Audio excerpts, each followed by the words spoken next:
So before we start diving into pour-over techniques, it's a vital component we need to understand, and that's how coffee itself works. Because nailing a pour-over is really not about using your equipment right, although it's partly that.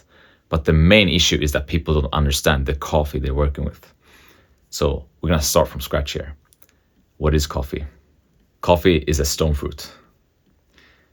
And what I mean by that is that the beans that we call them, they're actually the seeds from this stone fruit that looks like a little cherry.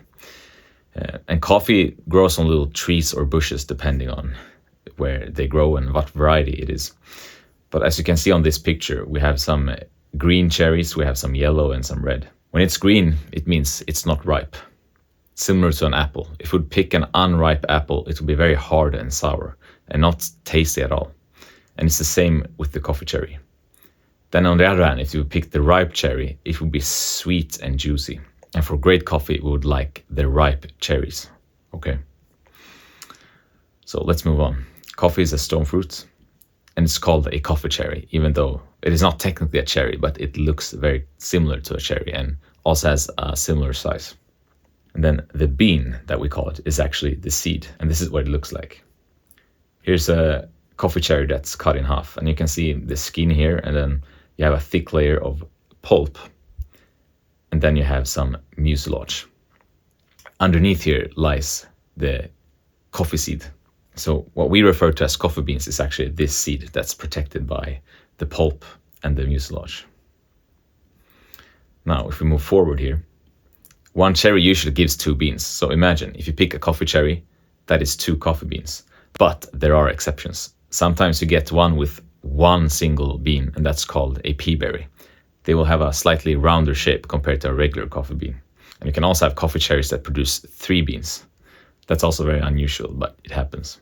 If my screen here allows me to show you the truth. So there are different coffee species. You probably went into a supermarket and read 100% Arabica or 30% Robusta and 70% Arabica. What does this mean? Well, Robusta and Arabica are different species of coffee. Okay, some examples of coffee species are Robusta, which is around 30% of the world's coffee production.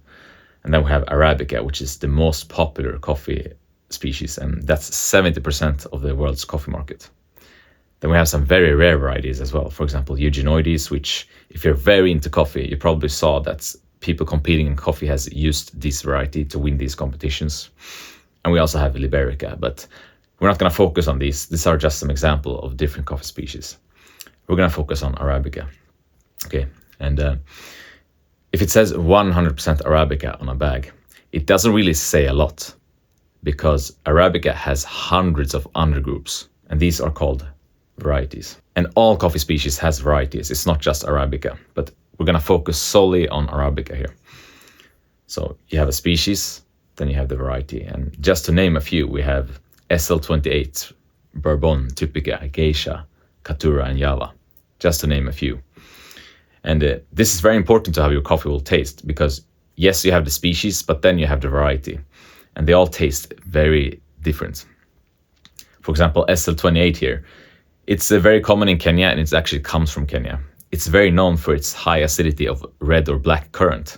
So you can easily identify the SL28 when you taste one, for example. It's a very distinct flavor. And the same if you come to Geisha, which is a very rare but popular coffee variety. It's famous for its very floral characteristics and peachy flavor. I would say the same thing with Geisha. If you try one blind, you would instantly taste Geisha. You would say, this is a Geisha. There's no way it's something else. So already depending on which variety the coffee is, it will give your cup a different taste. And that's why with specialty coffee that most of you watching this probably are into, if you grab a bag, it says the origin and it says the variety. This has a big impact on how your coffee will taste. So then we move on. The coffee tree produces this coffee cherry, and it takes approximately 9 months. And when it's at its ripest stage, we need to harvest them, right? So we want perfectly ripe cherries. That would mean better coffee quality, because a more sweet cherry will mean a more sweet coffee. Then we come to something that's called processing, and this is vital for the coffee's flavor. And believe it or not, regardless if you buy super commercial coffee where you don't even know the origin, or if you buy super high grade specialty coffee, all coffees go through some kind of processing, because the purpose of the processing is to remove the seed from the fruit. But you can do it in different ways because it will have a different impact on how the coffee will taste. So we're going to start with something called natural process. What natural process means is that we take the entire fruit, we pick it, and then let it dry for up to 3 weeks. This means that the skin and the pulp and everything is still intact while the coffee cherry slowly dries. And this is how it can look.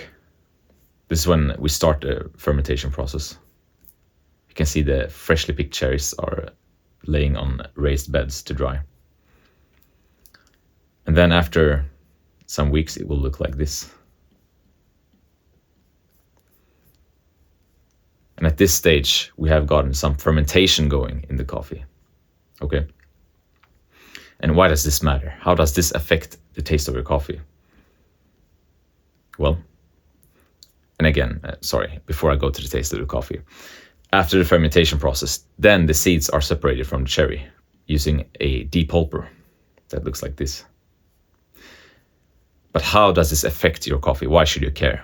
Well, natural processed coffees tend to have more complexity. So that means you take a sip of your coffee, you discover some flavor or mouthfeel, then you wait a little bit, then you take another sip and you realize, I found a new flavor now. And you just keep finding layers of flavors and the coffee keeps evolving as it cools down. A natural processed coffee also has more sweetness and in general more fruity and tropical flavors. A natural processed coffee also has a bit more body compared to the other processing methods. So it's good to know this. And last but not least, you will notice in your coffee journey that either you yourself will get tired of naturals after a while, or you've met people that cannot stand them. It's because if the natural process is a bit too intense, it's too fermented, you can get flavors like overripe fruit or a boozy alcoholic sensation in your coffee. Some people like it, but some people really don't like it. So this depends really on how the fermentation was done. So this is very general flavor descriptions, okay? But this is what you can expect from the natural process. Then we're going to move on to its complete opposite. It's called washed process. And with the wash process, the seeds are immediately separated from the cherry. Okay, so the coffee cherries are picked and you remove the skin and the pulp instantly. But do you remember that I told you that there's something called mucilage as well? It's a sticky pectin layer, so a sweet sugary layer that's stuck around the coffee seeds. We need to get rid of this because otherwise the coffee will ferment. So what we do is we remove the skin and the pulp and then we place these seeds in a concrete tank. It's usually filled with water, but it can be done without water as well. Then it's left to sit there for 1 to 3 days because what happens is an acidic environment is formed, which makes this mucilage fall off the coffee. Okay. And after these 1 to 3 days, the coffees are then, or the seeds are then removed from the fermentation tank and being washed in clean water after then being dried. I just want to clarify something. You see here that I wrote seeds, parchment. What this means is that technically the seeds are always protected all the way up until export. So there's something called parchment that protects the seeds or the coffee beans. So the coffees stay within this parchment all the way during the entire process. It just gets removed from the parchment just before export. But until then, the coffee sits safely within the parchment. So I will sometimes say we remove the seed from the fruit, but keep in mind, when I say that, I still mean it's inside the parchment. Okay. Anyway, then we go back to the wash process, and after washing, the seeds are dried. What kind of flavor can we expect? Well, a washed coffee typically has cleaner flavors. So if you keep drinking it from hot to cold, you won't find as many new flavors. So it has a way cleaner and more distinct flavor profile. But it has higher acidity, and many people would argue that you get a higher quality acidity in washed coffees. And then also, washed coffees has a lighter body compared to the other processing methods. And then we have the in-between, the honey process. This is what happens if a natural and a washed has a baby. All right, then we get the honey process. It has nothing to do with honey, but it's called honey process because what we do is we harvest the cherry and instantly remove the skin and pulp, similar to a wash process. But to remember that mucilage that has to be removed during the wash process, we let that stay intact on the cherry or on the seed and then ferment it. So same as with a natural, the seeds are dried for 1 to 3 weeks. And it looks like honey and it feels like honey. So that's why it's called honey process. But it has nothing else to do with honey. And there are different versions of honey processing. I usually describe the honey process as having the sweetness of a natural, but the cleanliness of a washed. But there are different versions of doing this. You see, we have the black honey and the red honey, and then yellow honey and white honey. What does this mean? Well, you could say that the darker the color, the more mucilage is left. So black honey has the most mucilage left on the seed. And with this, you can say that the darker the color, i.e. black honey or red honey, the more similar to a natural process the coffee will taste. And the lighter the color, the less mucilage is left, and therefore the more similar to a washed coffee it will taste. Whether it's black honey or white honey, it's not always specified, but it is specified quite often. So that's what the honey process looks like. But how does it taste? Yeah, so it has higher sweetness than a washed, but cleaner flavors than a natural. And then the body, you get a light to medium body. It's a good middle ground between the natural and the washed. And then we're going to move on here. So there are also several more processing methods called anaerobic fermentations or carbonic macerations or yeast-infused bacterial fermentations. All of these, they are a bit advanced and we'll go into them later in the course. But all in all, these are the 3 main processes you need to know about for now. So after the coffee has been processed and dried, the parchment is left and stored in bags, usually for several months. Yeah, here's a little chart. Okay, bear in mind, these are just generalizations. This is not a cheat sheet, or this is not a definitive cheat on how coffees from each country taste, but it's more like a generalization. So depending on origin, you'll have different amounts of acidity in the coffee. So we're going to begin with high acidity, okay? And as a general rule, higher altitude coffees, that means growing on very high altitudes, above 2,000 meters above sea level, for example, or 1,800, they will inherently have more acidity. And then on top of that, if you do a washed process instead of a natural or honey, you'll get even more acidity. So we start with Africa. African coffees in general are very acidic. And they have to be that because they are fruity and fruit is acidic. So it's impossible to have a fruity coffee that is not acidic, if that makes sense. But what can you expect from an Ethiopian coffee? Well, high acidity, and you can find notes of berries. It can be blueberry, it can be strawberry.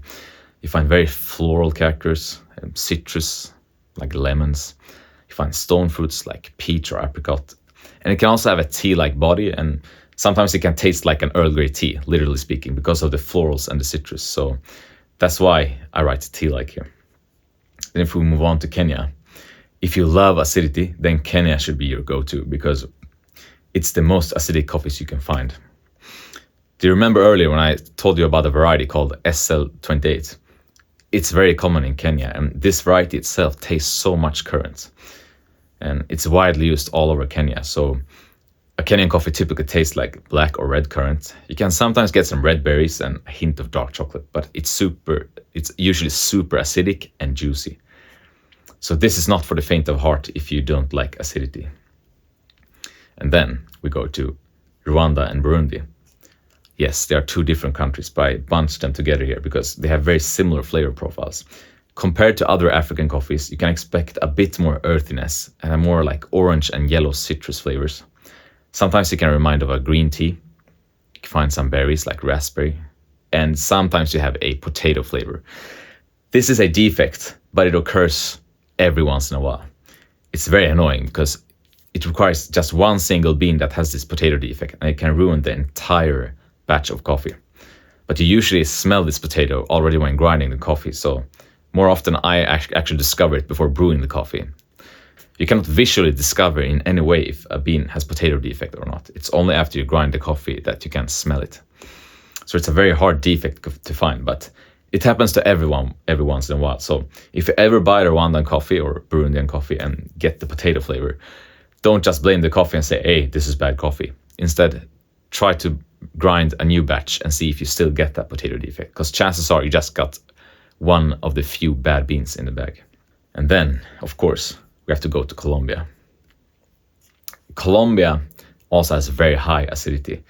But this is a country with very different varieties and altitudes and different processing techniques. So you can get a very wide range of flavor in Colombia.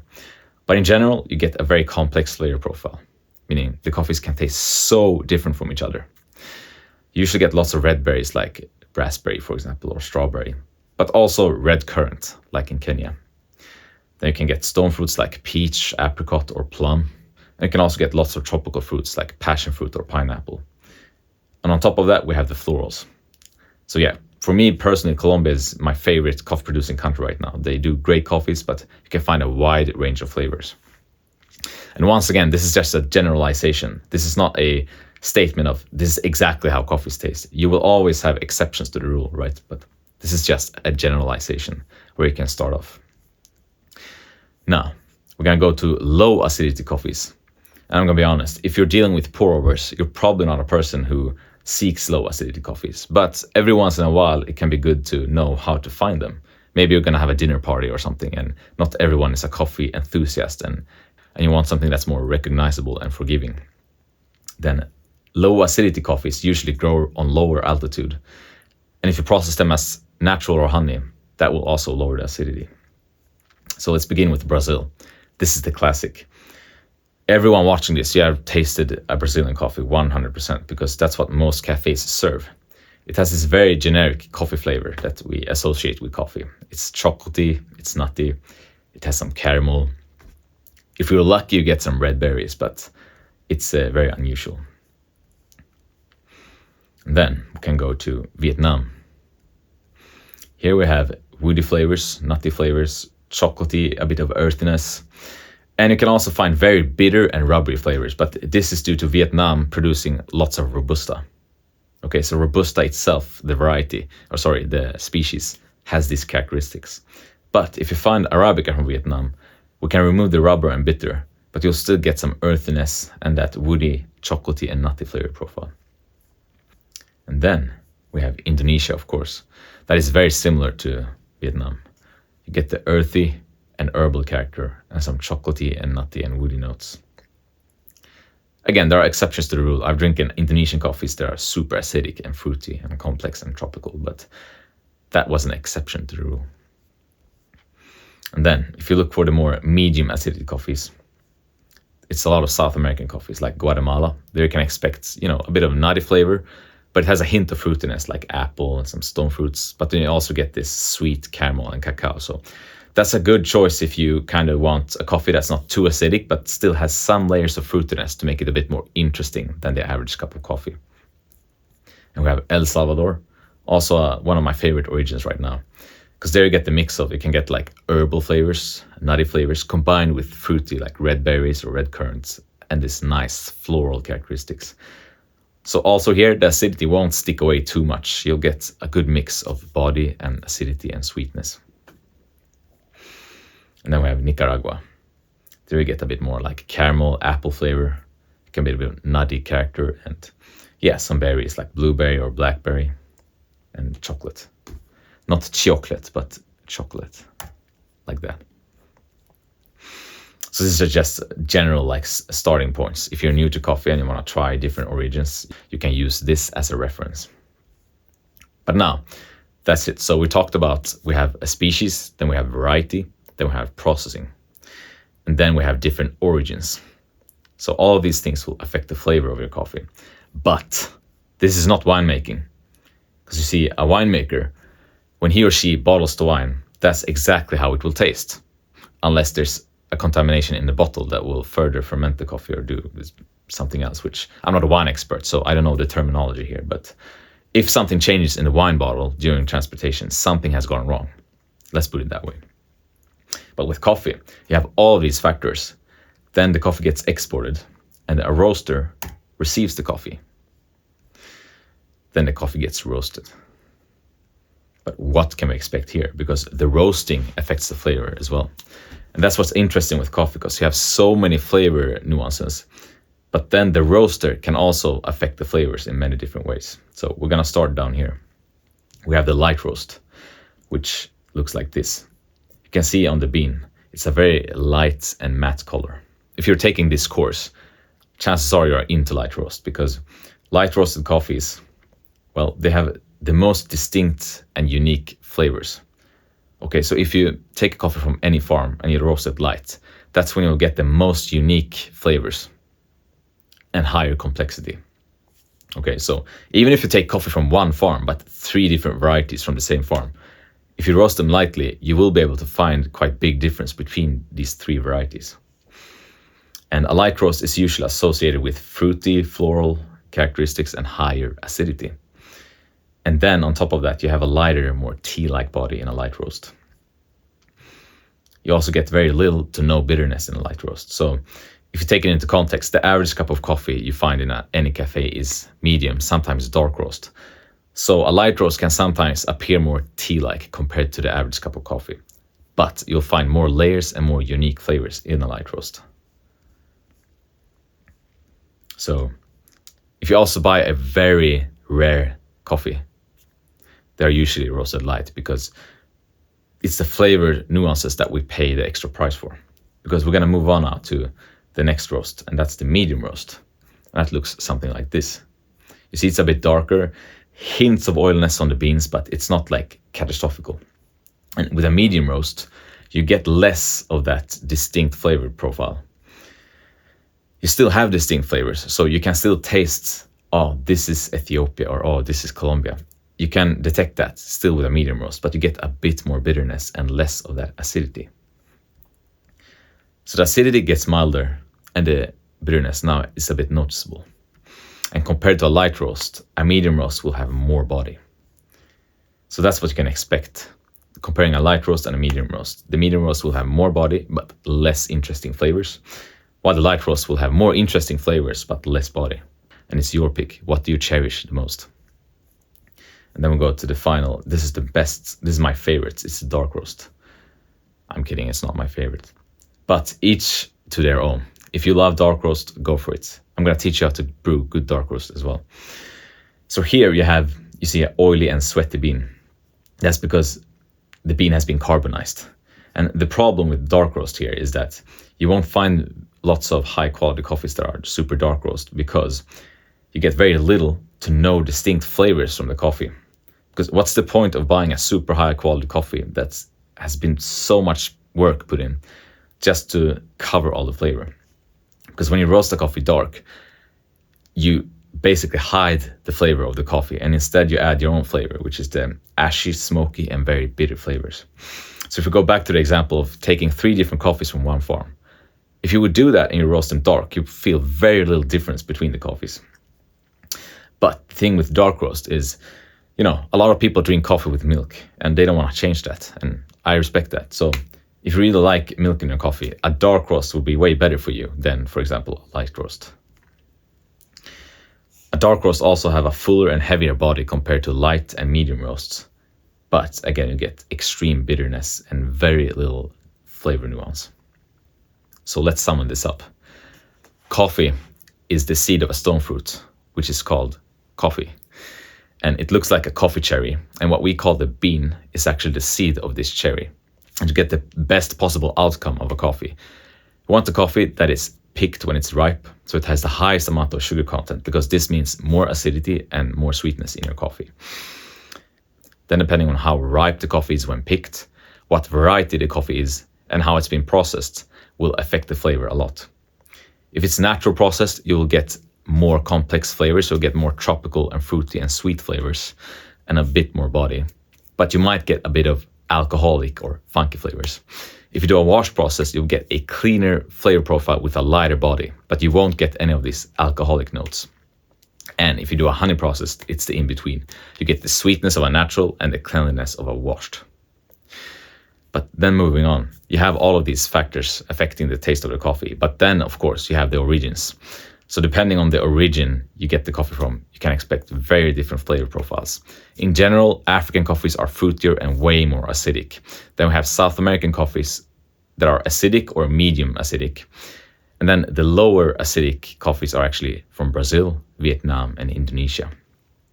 And again, South America is a very big continent with lots of countries. So geographically speaking, the coffees will taste very different depending on where they come from. And as a general rule, Higher altitude and washed produce more acidity. Lower altitude and natural or honey process produces less acidity. So now we talked about what factors affects the taste of the coffee. But we have one final thing, and that's how the coffee is roasted. If you want the maximum flavor potential of the coffee, you should do a light roast, but you sacrifice a bit of body doing a light roast.